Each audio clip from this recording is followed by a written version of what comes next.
Hoje nós queremos falar sobre a importância de nós olharmos para as coisas que temos vivido e darmos atenção para elas. O tema da ministração nesta noite, eu queria colocar na tela para mim, por favor, é acostumados com Deus. Hoje nós estamos aqui numa comunidade, uma família de fé, e nós estamos, talvez nós nem percebamos o quanto tudo isso daqui é maravilhoso, porque nós estamos vivendo isso todos os dias. Nós temos uma comunidade de fé, temos uma família, temos amigos. Só sabe o valor de uma comunidade é quem passou um tempo na sua vida em solidão. Só sabe o valor de uma comunidade saudável quem já teve a dificuldade e a infelicidade de estar em um ambiente que não era saudável, um ambiente doente. Só sabe a alegria de poder estar com seus pais quem um dia passou pela dificuldade de imaginar sua vida sem eles. Então nós temos um grande problema como ser humano de nos acostumarmos com aquilo que é bom e perdermos a percepção de valor. Eu queria meditar com você sobre isso. Eu quero que você, se você vai abrir a tua Bíblia ou vai ler conosco, ler Provérbios 27:7, vai ser o start da nossa reflexão nesta noite, para nós pensarmos um pouco sobre o problema de estarmos acostumados com Deus.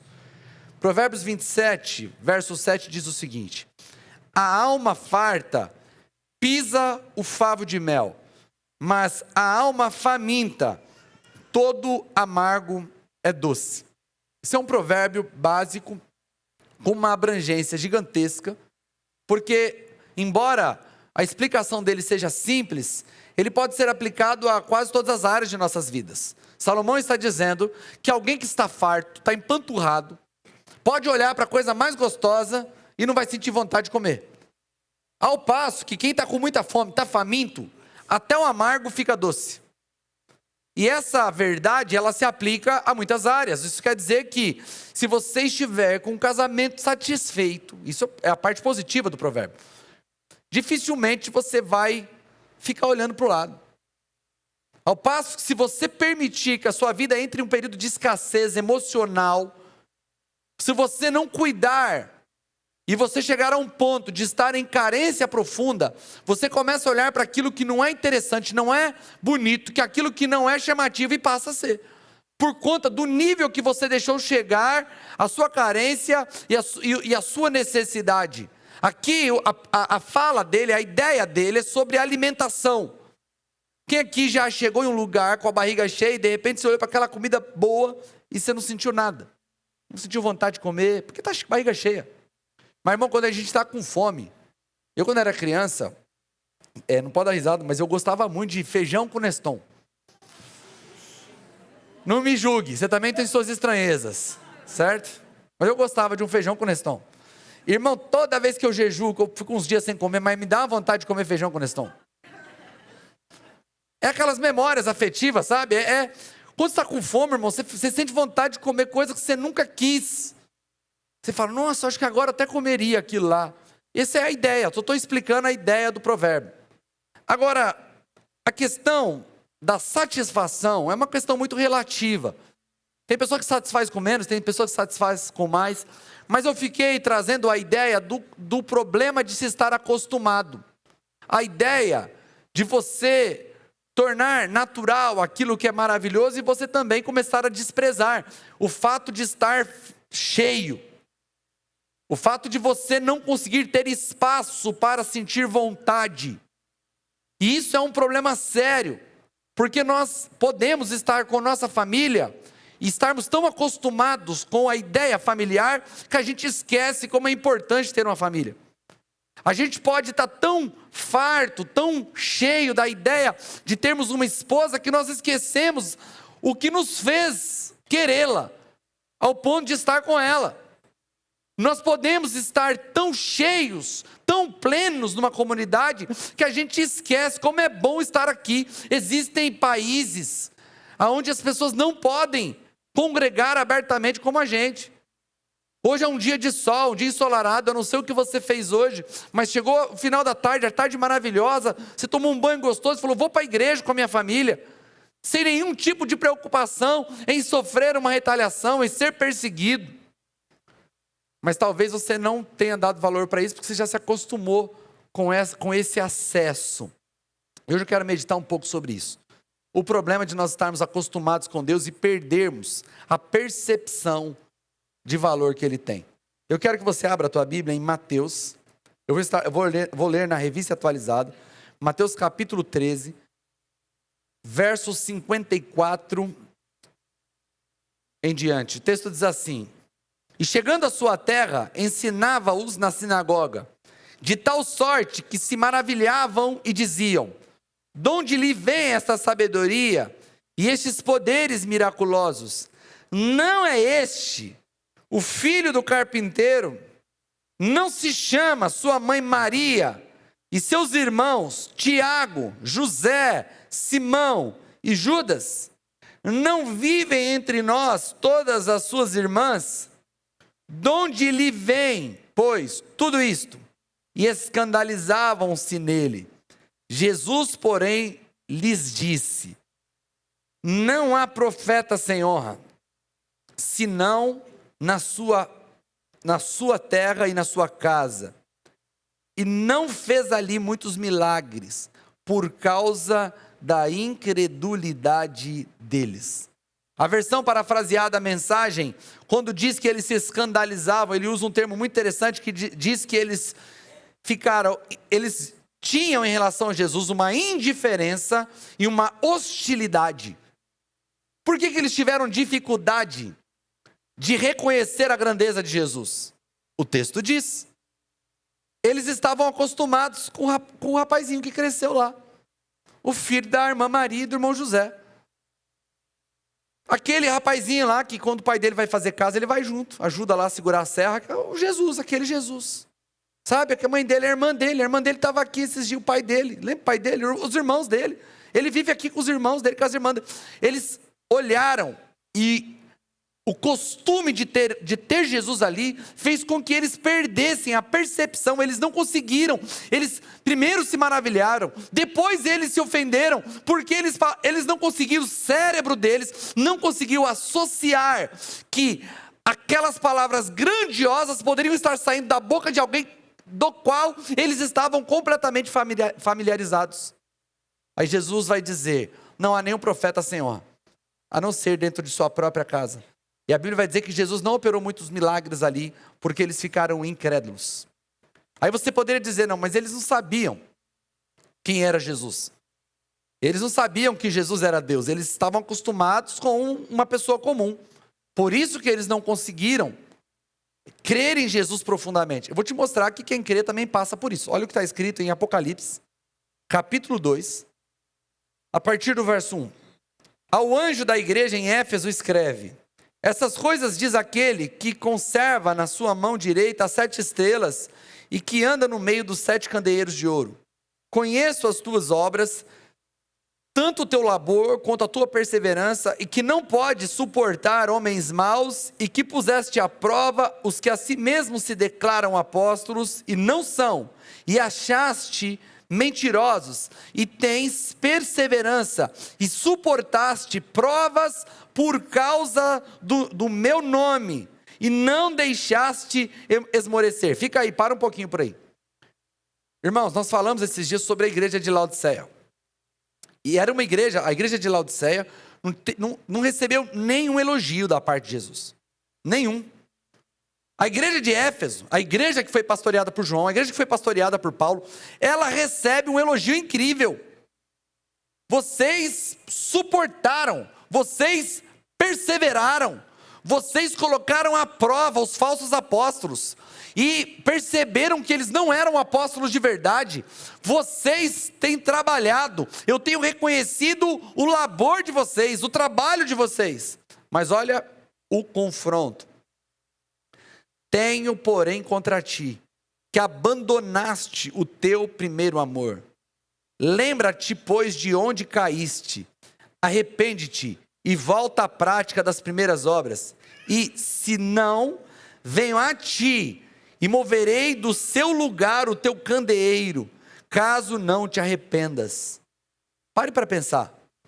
Eles continuavam sendo uma igreja top. Numa cidade que hoje não mais portuária, mas já foi portuária, os canais foram fechados, então era uma cidade muito importante. Uma igreja muito importante, pastoreada por pastores importantes.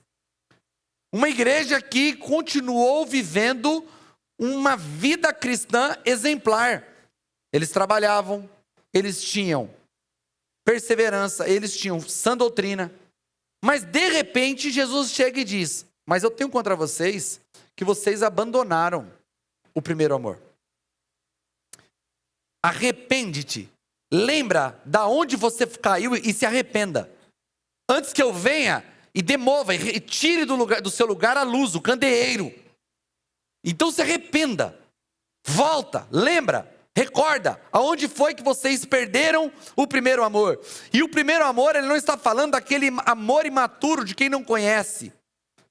O que ele está falando é aquela paixão que quando nós nos encontramos com Jesus, a nossa vida passa a ter um novo sentido. O nosso coração é envolvido pela presença dele. E a partir daquele momento, o que fazemos porque o amamos. Ele é o centro de nossa vida. Mas o que Jesus está dizendo, que é possível que em determinado momento da nossa caminhada, a gente tenha aprendido a fazer culto, a gente tenha aprendido a pregar, a gente tenha aprendido a orar, a gente fica adestrado para fazer as coisas, mas o amor já se foi. Nós já não amamos como amávamos no começo. Nós já não temos mais a intensidade do relacionamento como tínhamos no começo. Nós abandonamos, deixamos para trás. E de repente Jesus vai dizer para a igreja de Éfeso: lembra de onde vocês caíram, volte lá. E volte às primeiras práticas. Ou seja, a igreja estava sendo confrontada não a ser uma igreja melhor, não a pregar uma mensagem melhor, mas a voltar à prática do primeiro amor. Eu peguei Romanos capítulo 10, a partir do verso 18, e eu gostei muito de como a versão parafraseada da mensagem de Eugene Peterson, ela parafraseia esses versículos do capítulo 10. Ele diz o seguinte: mas não são inúmeras as oportunidades que Israel tem de ouvir e entender o que está acontecendo? Inúmeras, eu disse. As vozes dos pregadores se foram pelo mundo, a sua mensagem pelos 7 mares da terra. Então, a grande pergunta é: por que Israel não entendeu que não tinha espaço nessa mensagem? Moisés acertou quando predisse: quando vir Deus alcançar todos aqueles a quem vocês consideram inferiores, estranhos, você irá morrer de ciúmes e inveja. Quando vir Deus alcançar os povos que você considera ignorantes espirituais, você vai ficar furioso. Isaías ousa pronunciar as seguintes palavras de Deus: povos me encontraram e me perceberam, povos que nunca haviam me procurado. Eu os encontrei e recebi, povos que nunca antes haviam perguntado ao meu respeito. Então ele concluiu com uma acusação, dia após dia. Chamei Israel de braços abertos, e para minha tristeza, não vi resposta a não ser um puro desdém. É muito forte. Muito forte. Paulo está dizendo aos romanos o seguinte: Israel teve sua chance. Israel deixou passar porque a mensagem veio até eles. Mas eles ignoraram. Então Moisés já havia predito que chegaria um tempo onde Deus levantaria um outro povo. Um povo que antes não era povo, somos nós, amém? Os gentios, nós não éramos povos, mas Paulo vai dizer que a rejeição dos judeus resultou em proclamação da palavra para nós, abriu uma oportunidade para nós. E aí ele vai dizer que Israel sentirá ciúmes de nós. O que significa esses ciúmes? É o sentido de que eles têm o que antes nós desprezávamos. Israel teve oportunidade, Israel viu milagres, Israel viveu livramentos, Israel viveu milagres que na história que talvez nós nunca mais vejamos. Mas chegou um momento que eles desprezaram Aquilo veio a nós, e o texto está dizendo que a mensagem está traduzindo que eu os procurei de braços abertos, mas o que eu encontrei foi um puro desdém. É como se Deus estivesse dizendo: eu quero me encontrar, quis me encontrar com eles, mas eles me ignoraram. Eles me ignoraram. É como se o rei do universo, e é o que realmente é, o rei do universo, ele quer se encontrar comigo e com você. E o que ele encontra, ele está dizendo a respeito de Israel, é desdém. Irmão, se alguém muito importante marcar de se encontrar com você, dizer que quer te encontrar, você vai se sentir extremamente honrado, vai remarcar qualquer agenda. O que Paulo está dizendo é que o povo de Israel, tendo o interesse de Deus de se encontrar com eles, eles ignoraram. Em contraste a todas essas histórias de pessoas que ignoraram a presença de Deus, temos duas histórias aqui de contraste, de pessoas que antes não conheciam, mas quando se encontraram com o Senhor, demonstraram uma fé impressionante. Mateus capítulo 8, a partir do verso 5, diz assim: tendo Jesus entrado em Cafarnaum, apresentou-se-lhe um centurião, implorando: Senhor, o meu criado jaz em casa de cama, paralítico, sofrendo horrivelmente. Jesus lhe disse: eu irei curá-lo. Mas o centurião respondeu: Senhor, não sou digno de que entres em minha casa, mas apenas manda uma palavra, e o meu rapaz será curado. Pois também eu sou homem sujeito à autoridade, tenho soldados as minhas ordens, e digo a este vai, e ele vai, a outro vem, e ele vem. E ao meu servo, faz isto, ele faz. Ouvindo isto, admirou-se Jesus e disse aos que o seguiam: em verdade vos afirmo que nem mesmo em Israel achei fé como esta. Digo-vos que muitos virão do Oriente e do Ocidente e tomarão lugares à mesa com Abraão, Isaque e Jacó no reino dos céus, ao passo que os filhos do reino serão lançados para fora, nas trevas, ali haverá choro e ranger de dentes. Então Jesus disse ao centurião: vai-te e seja feito conforme a tua fé, e naquela mesma hora o servo foi curado. Irmãos, um centurião romano, a Bíblia diz que muitos judeus consideravam, quando Jesus pergunta aos discípulos o que diziam a respeito dele, a Bíblia vai dizer que alguns diziam que ele era Elias, outros Jeremias e outros alguns dos profetas. Havia uma dúvida a respeito de quem Jesus era entre o povo. Para os religiosos da época, Jesus era um charlatão, mas para os romanos, Jesus era uma piada, porque eles estavam acostumados com Deus, os deuses da guerra, deuses da fertilidade. Agora, de repente, um judeu, que a Bíblia vai dizer que viveu em fraqueza, dizendo-se ser ele Deus, porque por diversas vezes Jesus declarou: eu sou, e quem sabe o que ele estava dizendo? Jesus sabia que Jesus estava se declarando Deus. Então, para o romano, Jesus era uma piada. E o centurião era alguém dentre esses que poderiam considerar Jesus uma piada. Mas ele, observando Jesus, a fé dele foi ativada. E quando ele fala com Jesus, ele demonstra em suas palavras que ele reconhece a grandeza de Jesus. Ele diz: o Senhor nem precisa ir na minha casa, eu nem sou digno de tê-lo dentro do meu lar. Mas eu sei que em uma palavra tua, o meu servo vai ser curado, porque eu tenho autoridade e as pessoas que estão debaixo da minha autoridade respeitam o que eu digo. O Senhor é o Deus que tem poder sobre todas as coisas, é isso que ele está dizendo. Se o Senhor falar para ele ser curado, o Senhor tem poder sobre a vida, o Senhor tem poder sobre a saúde, o Senhor tem poder sobre soluções. A tua palavra pode curar o meu servo, o Senhor nem precisa ir lá. Jesus olha para isso e fala: uau, como diz o Caio, que fé impressionante, pode ir, está tudo resolvido.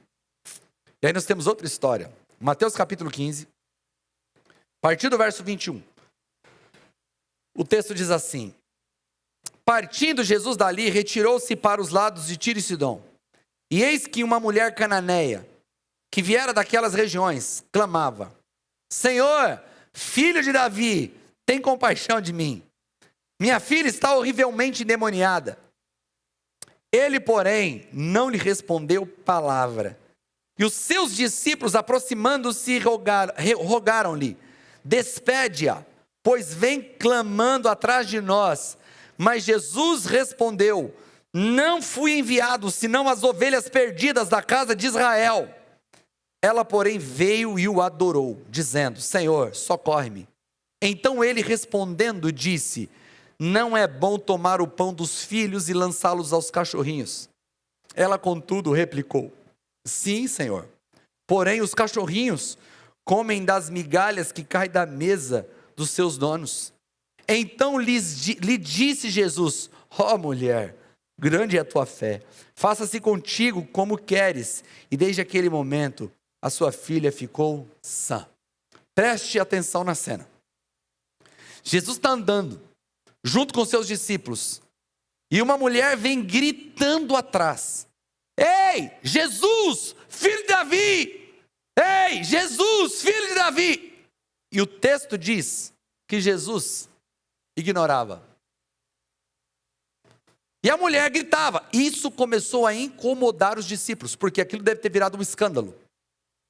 Um escândalo. A mulher começou a gritar, gritar, gritar, gritar, gritar. E Jesus não olhava. Imagina os discípulos que conhecem Jesus como alguém solícito. Aquele que parou para conversar com a mulher samaritana. Aquele que parou para curar o cego. Aquele que parou para curar o paralítico. Por algum motivo, Jesus decidiu daquela vez não parar e ignorar. E os discípulos queriam que a gritaria parasse. Ei, Jesus, atende logo ela para ela parar de gritar. Aí Jesus fala, e ela era uma cananeia. Isso significa que ela fazia parte do povo que os hebreus deveriam ter expulsado da terra lá atrás e não expulsaram. Uma remanescente do povo cananeu. De repente, Jesus olha para os discípulos e diz a eles: eu vim para os israelitas. Não tinha chegado o tempo ainda dos gentios. Jesus fala, eu vim para a casa de Israel, não vim para os gentios. A mulher, eu não sei se a mulher ouviu, mas a Bíblia diz que a mulher, depois disso, começou a adorar Jesus. Olha que revelação, ela entende que Jesus é descendente de Davi. Ela começa a adorar, e a adoração é destinada somente para Deus. A mulher tinha tido revelação de quem Jesus era. De repente, Jesus para e ela fala, tem misericórdia de mim. Aí Jesus fala assim, olha, deixa eu te dizer uma coisa. Não é lícito tirar dos filhos para dar para os cachorrinhos. Parece e é muito ofensivo, mas não ofensivo como nós interpretamos hoje. Porque nós interpretamos que Jesus está chamando ela de cachorrinha. Algumas pessoas até interpretam errado, dizendo que Jesus estava chamando ela de cadela. Olha que coisa. Jesus estava usando uma metáfora. A metáfora que Jesus estava usando é o seguinte, e ela entendeu a metáfora. Não é lícito. Essa comida, o que eu estou fazendo aqui não é para você. O que eu estou fazendo aqui é para os filhos. E ele já tinha dito para os discípulos quem eram os filhos. Era o povo de Israel. Ela entende a metáfora. E ela responde a metáfora com outra metáfora. Que surpreende Jesus. Porque Jesus está dizendo assim, ó, a comida que eu tenho para dar não é para você. A comida que eu tenho para dar são para os filhos. E eu não vou tirar da mesa dos filhos para dar para você. Jesus estava provocando aquela mulher. E de repente aquela mulher fala assim, eu sei, Senhor, mas deixa eu dizer uma coisa, sempre sobra uma migalha que cai no chão que os filhos desprezam. Eu não preciso sentar à mesa para comer o que os filhos têm. Eu só quero aquilo que eles não estão aproveitando. Só aquilo que cai no chão, para mim já é o suficiente. Deixa eu abaixar para comer o que todo mundo está desprezando. Deixa eu comer as migalhas que caem no chão. Jesus fala, é isso aqui, ó. É isso aqui que eu estou procurando. Gente que entende a importância, enquanto nós estamos desprezando, eles poderiam dizer, enquanto nós estamos aqui, nós temos as palavras, nós estamos desprezando. Essa mulher entendeu que ela nem precisa do prato principal, para ela está suficiente as migalhas que caem da mesa. Gente, é a coisa mais linda a gente olhar, Jesus provocando uma mulher, despertando, provocando a fé dela. E a nossa fé sendo provocada hoje por uma mulher que não sentiu barreiras. Nós, brasileiros, latinos, Jesus fala isso para nós, a gente fazia um bico do tamanho do mundo. Já colocava na internet o que Jesus fez comigo. Porém, a mulher não. Ela realmente disse para Jesus, eu estou disposto a comer o que sobra. Eu estou disposto a ficar com aquilo que ninguém quer.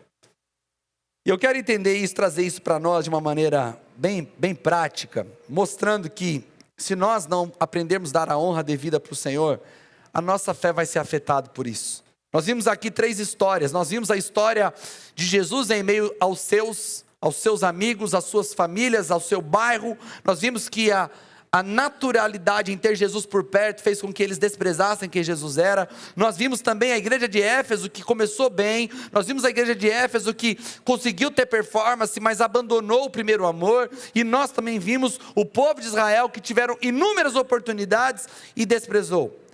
E aí, o que nós temos que aprender com isso? A primeira coisa que temos que aprender é que nós temos que ficar atentos e sempre voltarmos ao Senhor em louvor e adoração, recordando os seus grandes feitos e voltando sempre ao motivo de o porquê estarmos aqui. Por que nós nos reunimos todos os domingos? Por quê? Craig Groeschel, ele fala algo muito legal, inclusive ele falou no Summit.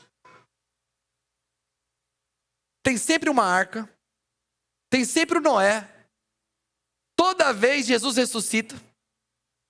Toda vez a gente descobre que o filho de Abraão chama Isaac. E que depois ele tem 2 filhos que vão nascer. Um chama Jacó e outro Esaú. Toda a Páscoa o túmulo fica vazio. Não tem novidade. A Bíblia é a Bíblia, as histórias são as histórias. Por que a gente vem aqui todo domingo?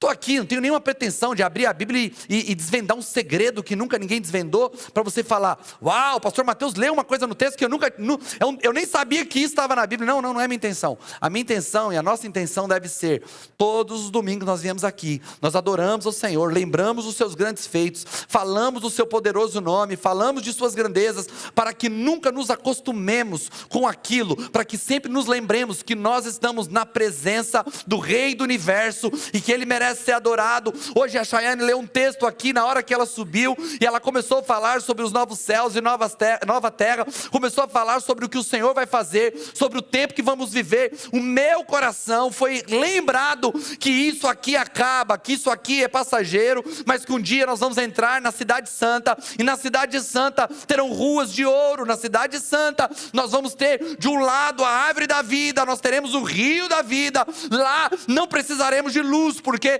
Deus será a luz. Nos lembraremos que o Senhor estará no nosso meio. Nos lembraremos que toda dor, toda lágrima, isso acontece de vez após vez, para que nós nunca nos esqueçamos e nunca nos acostumemos, porque se nós nos acostumarmos, a nossa fé será afetada.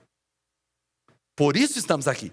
Por isso você tem que lembrar todos os dias. Por isso você precisa orar todos os dias, para que você sempre faça um exercício. Qual é a palavra? Qual é a palavra de Jesus para a igreja de Éfeso? Lembra-te. Lembra-te da onde você caiu. Você precisa hoje se lembrar aonde foi que você abandonou o primeiro amor. Sabe, quando você não estava muito preocupado com o que os outros pensavam, com o que os outros falavam, as pessoas te ofendiam, você perdoava, você continuava querendo buscar ao Senhor, as coisas eram mais difíceis, você tinha que clamar a Deus para conseguir pagar a conta no final do mês, você tinha que orar a Deus para que Deus te ajudasse. Quantos dias de angústia você passou? A angústia passou, você prosperou, as coisas começaram a acontecer, você se acostumou em estar bem. Agora você não suporta um problema, você não consegue suportar as pessoas. Qualquer problema na comunidade é um motivo para não congregar mais. Você ficou sensível porque você está farto, e quem está farto pisa favo de mel. A pessoa que não entendeu não se mantém com fome. Eu quero dizer uma coisa para você: hoje, se você está farto, você deve começar a pedir para que o Senhor te dê fome, porque quem está com a barriga cheia é chato. Minha mãe dizia um ditado, né? Barriga cheia, goiaba tem bicho. Quem está com a barriga vazia, irmão, só vai saber se tem bicho. Não vai nem olha para saber se tem bicho a goiaba. Mas quem está com a barriga cheia, tem bicho aqui, não sei comer. É cheio de frescura. Crente frescurento é gente que está farto, precisa começar a ter fome para parar de reclamar um pouco. Pedir para Deus: Senhor, eu quero fome. quero sede.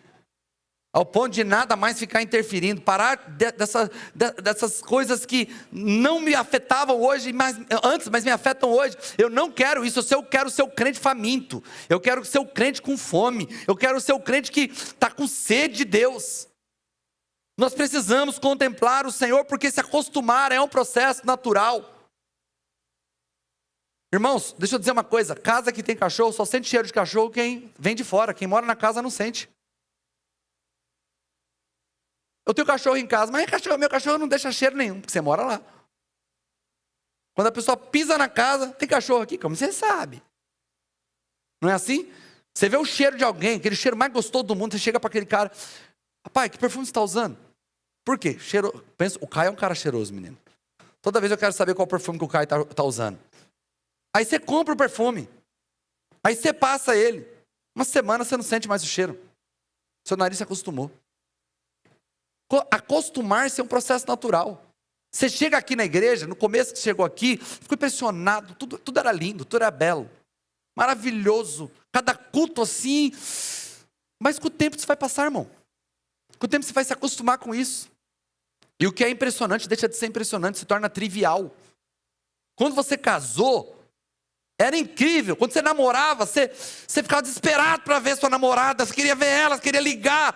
Esse dia não sei quem conversou comigo, falou, nós ficava 8 horas no telefone, falei, misericórdia.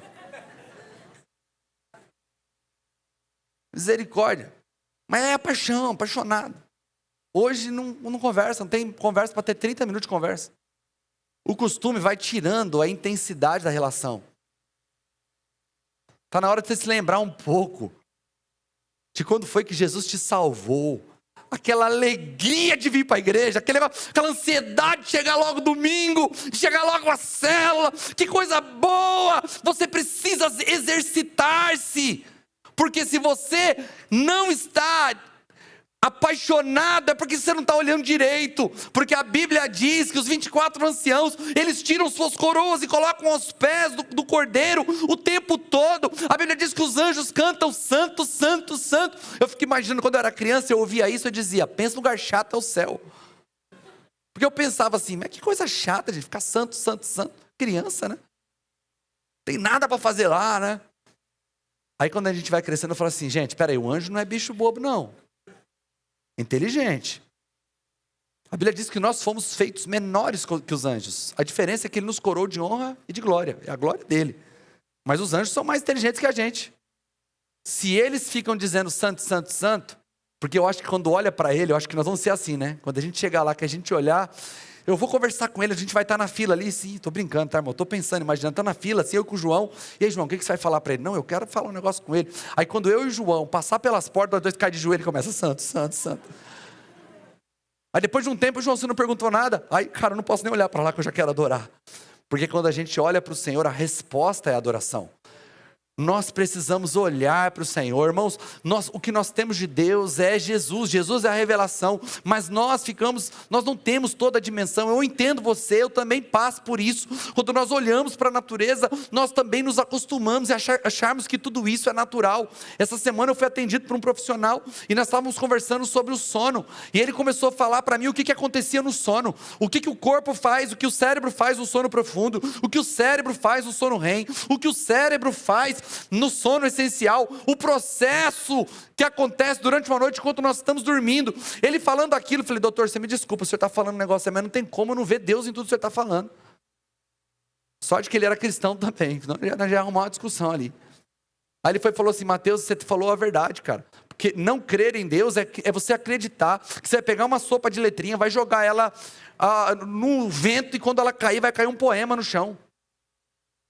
Nós somos extremamente organizados, o mundo é organizado de forma inteligente, a forma que o dia acontece, a forma que o nosso organismo se organiza, nós fomos feitos por Deus, não tem como não ver Deus na criação, não tem como não ver Deus na natureza, não tem como não ver Deus nas estações. Quando nós acordamos e nós olhamos pela nossa janela, se está sol nós temos motivo para adorar, se está chovendo nós temos motivo para adorar, se nós olhamos para uma planta nós temos motivo para adorar, se nós pensamos sobre nós mesmos nós temos motivo para adorar.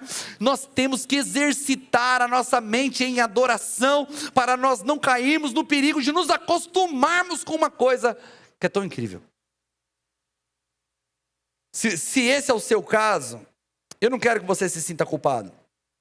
A culpa não produz nada. Eu quero que você se sinta convidado a contemplar o Senhor. Não é o tempo que você passa com Deus que vai dizer se você é salvo ou se você não é salvo. O dia que você não para ler a Bíblia, o dia que você não para orar, você não tem que imaginar Deus nervoso, chateado com você, te mandando uma doença ou enfermidade. Não é assim o nosso Deus. Não é assim o nosso Deus. Todas as vezes que você não tirar um tempo para orar e adorar, lembre-se que Ele vai ficar no mesmo lugar te esperando.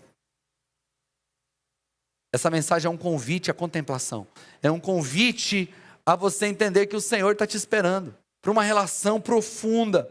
O contraste que vimos, isso foi o centurião e a mulher cananeia. Eles sabiam que estavam diante de alguma coisa poderosa. Irmãos, nós não podemos permitir que os de fora conheçam mais o nosso Pai do que a gente. Imagine que absurdo seria alguém chegar para o Davi e dizer assim: seu pai é o pastor Mateus? Ele: meu pai é pastor? Sério? Eu não sabia.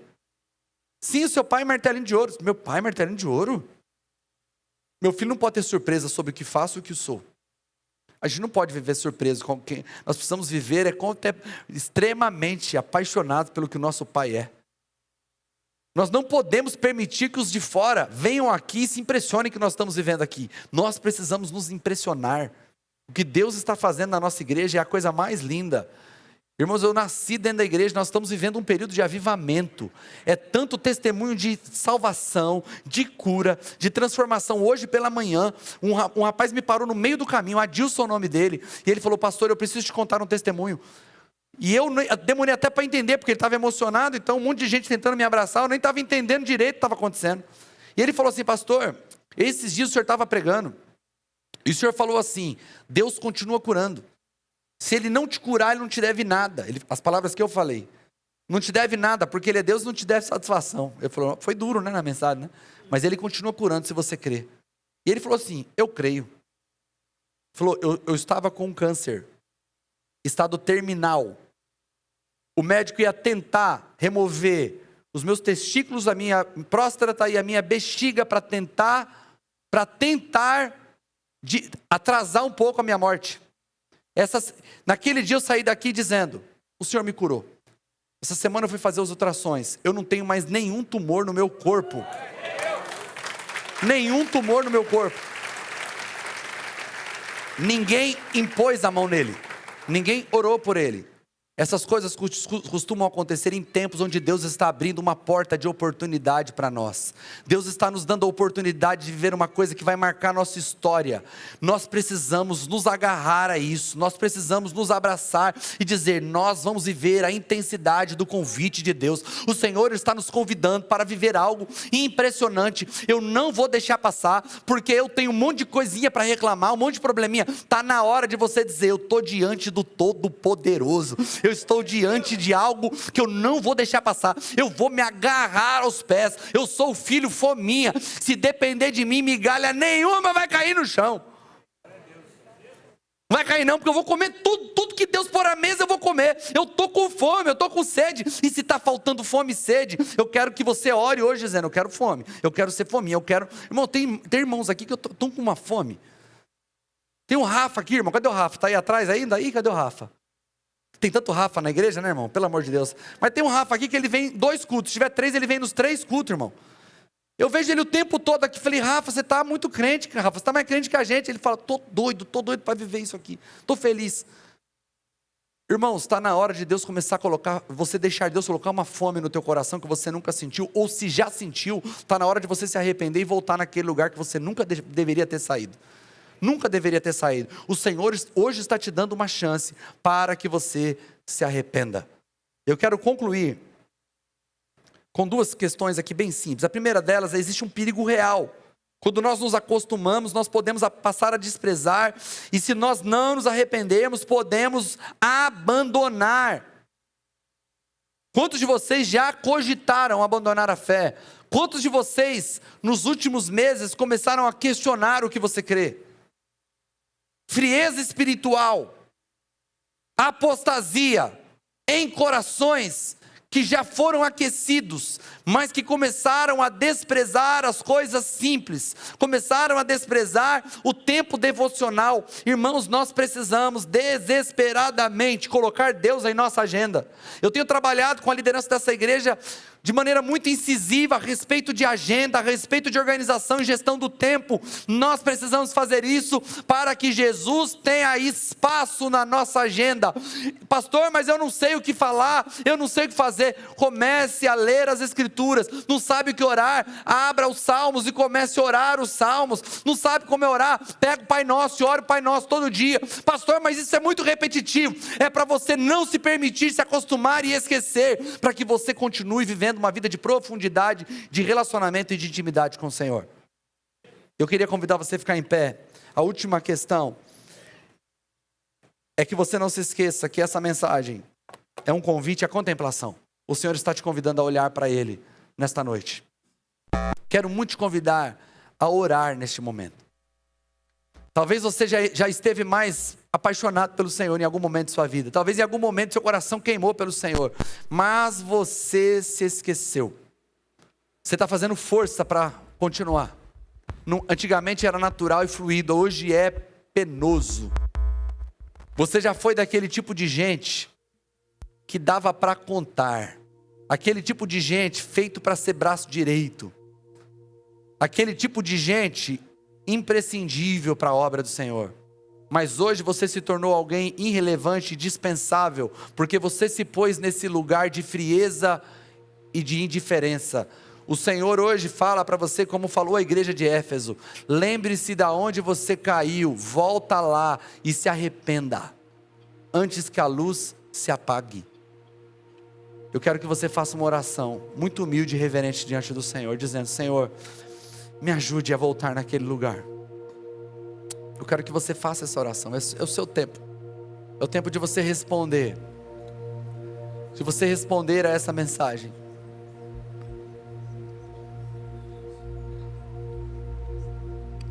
Era muito mais difícil quando você fazia. Mas você fazia. Hoje está muito mais fácil, mas você não faz. Não são as dificuldades, é simplesmente o seu coração que esfriou. Ah, Senhor, aquece nosso coração. Vem com o seu fogo sobre nós, Senhor. Vem com o seu calor. Aqueça o nosso coração. A tua palavra diz que o Senhor não vai quebrar a cana quebrada e nem vai apagar o pavio que fumega. Se tiver uma brasa ali, sopra, Senhor, para que o fogo volte a pegar. Aqueça o nosso coração, Senhor, até que nós cheguemos àquele lugar onde nada importa, onde nada, nós não queremos nada além de Ti, Senhor. Faça a sua oração. Essa é a minha. Eu preciso do meu coração aquecido.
Aleluia.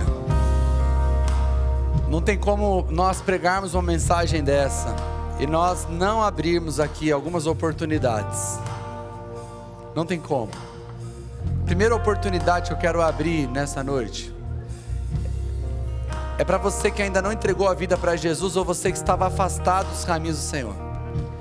Se existe alguém entre nós aqui que não entregou a vida para Jesus ainda, ou estava afastado de Jesus, abandonou a fé, foi para longe, foi viver sua vida do seu jeito, mas que você deseja voltar hoje, eu quero que você levante uma de suas mãos, eu quero orar por você.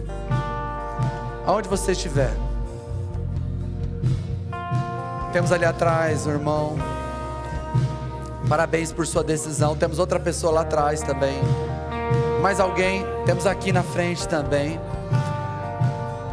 Isso é noite de salvação. Se existe mais gente de nós, só levantar uma de suas mãos. Quero que um pouquinho mais de luz para mim, por favor. Mais alguém? Esse é o momento de você tomar uma decisão por Jesus. Tem mais alguém aqui? Eu quero juntamente com eles, eu quero dar oportunidade para você. Enquanto isso, eu queria muito que vocês que levantaram as mãos, eu queria que vocês viessem aqui, eu quero orar com vocês. Pode vir aqui. Eu sei que talvez pode, poxa pastor, eu tenho um pouco de timidez. Se alguém tiver com você e quiser vir junto, pode vir junto também. Pode vir aqui à frente, pode vir aqui à frente. Eu vou orar com você. E depois eu quero dar uma outra oportunidade muito importante para esta noite.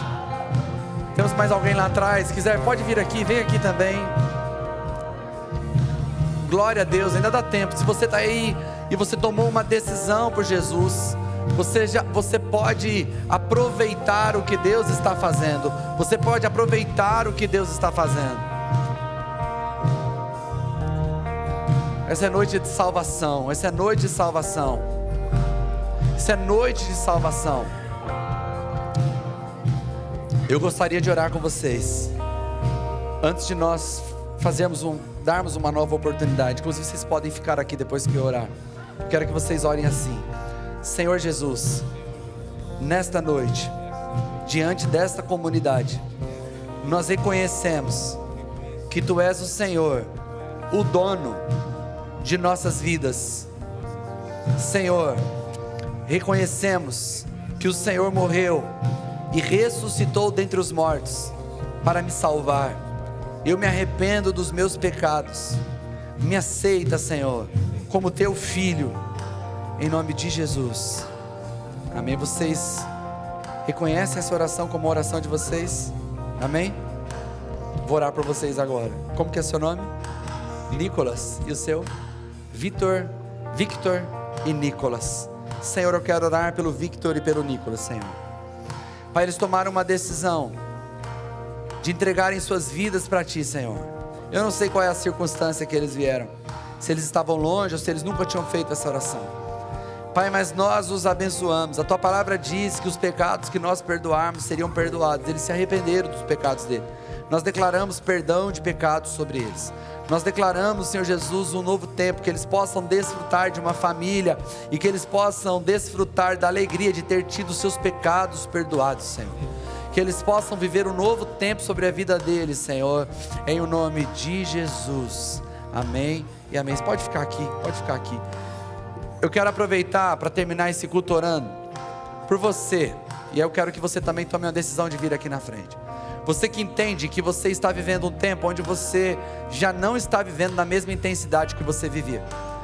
Você está tendo dificuldade de fazer coisas que antes eram naturais para você fazer. E eu quero muito que você venha aqui na frente. Nós vamos terminar orando junto com você. Você que quer ter o seu coração aquecido, que quer voltar a este lugar de aquecimento, você pode vir aqui. Eu quero terminar orando por você.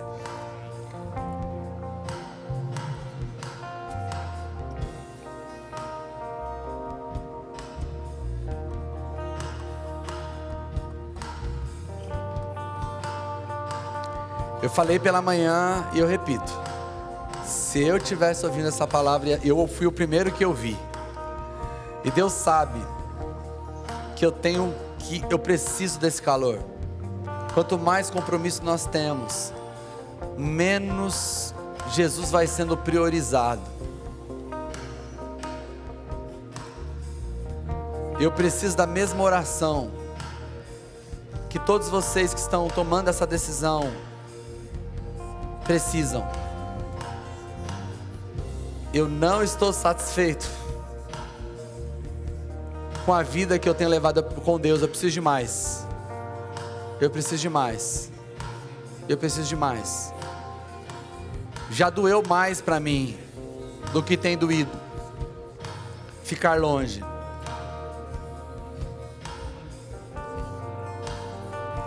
Pastor, eu tenho vergonha. Para com isso, irmão. Para com isso. A mocinha cananeia poderia ter passado o maior mico do mundo, mas ela preferiu comer o que os outros desprezavam. Essa é noite de arrependimento, irmãos. É coisa linda quando o Senhor nos chama ao arrependimento. Arrependimento é fruto de avivamento. O verdadeiro avivamento gera arrependimento. Senhor, eu estou aqui junto com meus irmãos. O Senhor sabe o quanto essa palavra mexeu comigo, Senhor. Ele vem mexendo comigo esses dias. Ó Senhor, eu não quero fazer ministério, não quero pastorear no automático. Eu não quero ser cristão no automático, Senhor. Eu quero reconhecer a Tua grandeza todos os dias. Obrigado pela oportunidade de ser seu filho. Obrigado pela oportunidade de estar aqui numa igreja tão maravilhosa. Obrigado pelos irmãos que eu tenho, Senhor. São os melhores irmãos do mundo. Obrigado, Senhor, os amigos que eu tenho nessa cidade, os amigos que eu tenho nessa igreja são os melhores amigos do mundo. Senhor, não me permita perder essa percepção. Não me permita perder a ideia do quão privilegiado eu sou. E hoje eu quero orar, Senhor, por esses irmãos que tomaram a decisão de vir aqui na frente. Outros não puderam ouvir, mas estão orando, precisando da mesma oração. Pessoas que já foram apaixonadas por Ti, Senhor, e que encontraram uma boa desculpa para se afastarem, e eles continuam acreditando que essa desculpa vai ser suficiente diante de Ti, Senhor. Tira o engano diante deles. Quebra todo o engano. Que eles saibam que eles precisarão responder a Ti o porquê eles estão desprezando tão grande oportunidade que o Senhor tem os dado. Aqueça o nosso coração. Espírito Santo, vem sobre nós essa noite. Assim como o Senhor veio em Pentecoste e encheu toda a casa, que nós possamos ser cheios essa noite, ao ponto de voltarmos para nossa casa tendo a compreensão de que nós não estivemos em qualquer lugar, nós estivemos diante do Senhor, nós estivemos em Tua presença, nós sentimos, Senhor, o Teu toque, nós percebemos o Teu mover entre nós. Não permita que nós, ao estarmos diante de tão grande oportunidade, ignoremos, Senhor. Traz de volta aqueles que se afastaram de Ti, Senhor. Senhor, que grite mais alto no coração deles, porque o coração deles já estão tão endurecidos que eles estão com dificuldade de ouvir o Teu sussurro. Vem sobre nós essa noite, Senhor, e marca a nossa vida ao ponto de nós sairmos daqui com a certeza de que nós vamos mudar a nossa agenda, vamos mudar os nossos compromissos, vamos reorganizar a nossa história, vamos ressignificar o nosso passado, para não termos mais nenhuma desculpa, para estarmos mergulhados na Tua presença. Pai, eu oro por esses irmãos que estão aqui, que eles sejam completamente revigorados em sua fé, que eles possam voltar ao lugar aonde eles deixaram para trás o primeiro amor. Em nome de Jesus, que o amor de Deus, a graça de Jesus Cristo, seu Filho, e as doces consolações do Espírito Santo esteja sobre cada um de nós, desde agora e para todos sempre. Todos digam amém. Que Deus te abençoe e que você tenha uma semana incrível na presença desse Deus que é incrível.